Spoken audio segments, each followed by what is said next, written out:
নমস্কার সবাইকে, আমি রিয়া। ইদানিং সোশ্যাল মিডিয়াতে আমার যে ভিডিওটি ভাইরাল হচ্ছে সেটা নিয়ে আমি এখন কথা বলতে চাই। কি এতদিন আমি কোনো ভিডিও করিনি। আজ 14ই জুনের ঘটনা, আজ 18ই জুন। আমি কোনো রকম কোনো কিছুতে, কোনো কন্ট্রোভার্সিতে আমি আর জড়াতে চাইনি, কারণ কি জানতাম কি আমার ভুল, আমার গালাগালিটা দেওয়াটা উচিত হয়নি। সেটা যেই পরিস্থিতিতেই আমি দিই না কেন, গালাগালিটা দেওয়াটা আমার উচিত হয়নি, যেটা আমি পরে রিয়েলাইজ করি। এবং আমি এটা মেনশন করতে চাই, আমি একবার নয়, আমি দুবার তার কাছে ক্ষমা চেয়েছি। একবার আমি পুলিশ স্টেশনে গিয়ে তার কাছে ক্ষমা চেয়েছি।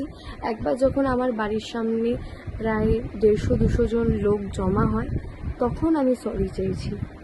তো তারপরেও ভিডিওটি এমনভাবে সার্কুলেট হতে থাকে কি মেয়েটি এতটাই অ্যাটিটিউড, এতটাই ডেসপারেট কি এখনও পর্যন্ত মেয়েটা ক্ষমা চাইলো না, মেয়েটা কোনো কিছু বলছে না, বা মেয়েটা এই, মেয়েটা ওই, মেয়েটা হ্যান ত্যান, বিভিন্ন রকমের ভিডিও ভাইরাল হতে থাকে, আমাকে নিয়ে মিমস তৈরি হতে থাকে, আমাকে নিয়ে সোশ্যাল মিডিয়ায় অনেক কিছু আমি দেখেছি।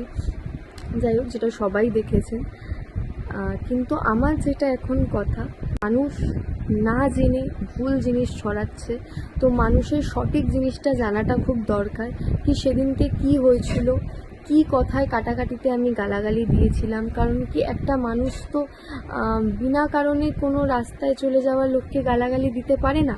নিশ্চয়ই তাদের মধ্যে কিছু না কিছু, 1 মিনিট হোক, 2 মিনিট হোক, 3 মিনিট হোক, কিছু না কিছু কথা হয়েছে যার পরিপ্রেক্ষিতে তার সঙ্গে গালাগালি দিয়েছে। তো আমি চাই কি মানুষ সেই জিনিসটা জানুক। কারণ কি যে ভিডিওটি ভাইরাল হচ্ছে সেই ভিডিওতে বাস আমার গালাগালি টুকুনিকে হাইড করা হচ্ছে। তার আগে সেই যে র্যাপিডো ড্রাইভারটি আসলেন, এসে কি বললেন, তিনিই বা জানলেন কি করে যে আমি সেই মেয়েটি যিনি 2টো র্যাপিডো বুক করেছেন। তো সেই ব্যাপারটা নিয়েই আমি বলতে এসেছি কি এই সব ভিডিওর ক্ল্যারিফিকেশন আমি এতগুলো ভিডিও দেখলাম, কেউ দেয়নি। শুধু তারা আমার ওই গালাগালির পার্টটুকুনিকেই তুলে ধরছে। তো সেটা আমার ভুল, আমি বারবার মেনে নিয়েছি, ছেলেটির সামনেও মেনে নিয়েছি। কিন্তু একটা জিনিস আমি লোকের কাছে বলতে চাই কি এই জিনিসটা ভেবে দেখা হোক, আমার 90% ভুল ছিল, কিন্তু 10% ভুলটা ছেলেটারও ছিল। যেই ছেলেটিকে আমি ক্যান্সেল করে দেওয়ার পরেও তিনি আমার বাড়ির কাছে এসে আমাকে কোয়েশ্চেন করতে থাকে।